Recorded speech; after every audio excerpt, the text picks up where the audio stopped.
AK-47 அதாவது Kalashnikov என்கிற இந்த துப்பாக்கியை பத்தி கேள்விப்பட்டிருக்கீங்களா?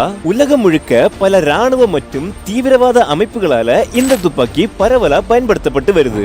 1947ஆம் ஆண்டு ரஷ்யாவை சேர்ந்த மிக்கேல் கலாஷ்னிகோவ் என்கிறவரால தான் இந்த துப்பாக்கி உருவாக்கப்பட்டது. இந்த துப்பாக்கி இவ்வளவு ஃபேமஸ் ஆனதுக்கு முக்கிய காரணமே இத எளிதா பயன்படுத்த முடியும், அதிக அளவு பயிற்சியும் தேவைப்படாது. அது மட்டும் இல்லாம மற்ற துப்பாக்கிகளை விட இவை விலை ரொம்பவே குறைவு, இவை ப்ரொடியூஸ் பண்ணக்கூடிய பவர் ரொம்பவே அதிகம்.